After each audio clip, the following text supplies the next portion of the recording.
Hi friends, అందరికీ నమస్కారం. పిఠాపురంలో జన సైనికుల దాడి, తీవ్ర కోపంలో పవన్ కళ్యాణ్. అసలు ఏం జరిగిందన్న పూర్తి విషయాలు తెలుసుకునే ముందు వీడియోని పూర్తిగా చూడండి, అప్పుడే మీకు పూర్తిగా అర్థమవుతుంది. అదేవిధంగా చాలామంది సబ్స్క్రైబ్ చేసుకోకుండా వీడియోని చూస్తున్నారు, దయచేసి సబ్స్క్రైబ్ చేసుకోండి.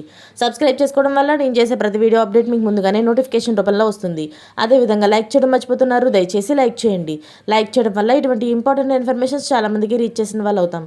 ఇక లేట్ చేయకుండా వీడియోలోకి వెళ్ళిపోతాం. జనసేన పార్టీ ఆవిర్భావ దినోత్సవ వేడుకలు పిఠాపురం సమీపంలో చిత్రాడలో జయకేతనం పేరుతోని అత్యంత ఘనంగా సభ నిర్వహించాలని తలపెట్టారు. పార్టీ స్థాపించి 11 సంవత్సరాలు పూర్తి చేసుకుని 12వ సంవత్సరంలోకి అడుగుపెడుతున్న తరుణంలో తెలుగు రాష్ట్రాలే కాకుండా దేశం మొత్తం ఈ కార్యక్రమం గురించి మాట్లాడుకునేలాగా కార్యక్రమం ఉండాలని తెగ హడావిడి చేస్తున్నారు. దేశం మొత్తం తెలిసేలాగా చేయడం దేవుడెరుగు.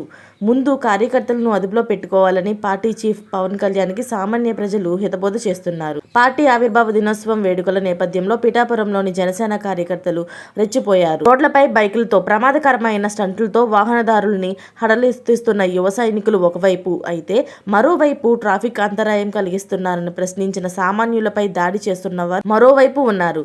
ఈ అతిచేష్టలను జనసేన ఖ్యాతి పెరగకపోగా అబాసపాలవుతుంది. ఈ కార్యక్రమంలో చిత్రాడ వద్ద బైక్ మీద వెళ్తున్న ఓ వ్యక్తికి జనసేన నాయకులకు మధ్య వాగ్వాదం చోటు చేసుకుంది. ట్రాఫిక్ క్లియర్ చేయాలని సదరు వ్యక్తి కోరడంతో వెనక నుంచి జెండాతో వచ్చిన జనసేన నేత ఒకరు అతడిపై దాడి చేశారు. అంతేకాకుండా ఇష్టానుసారంగా బూతులు తిట్టాడు.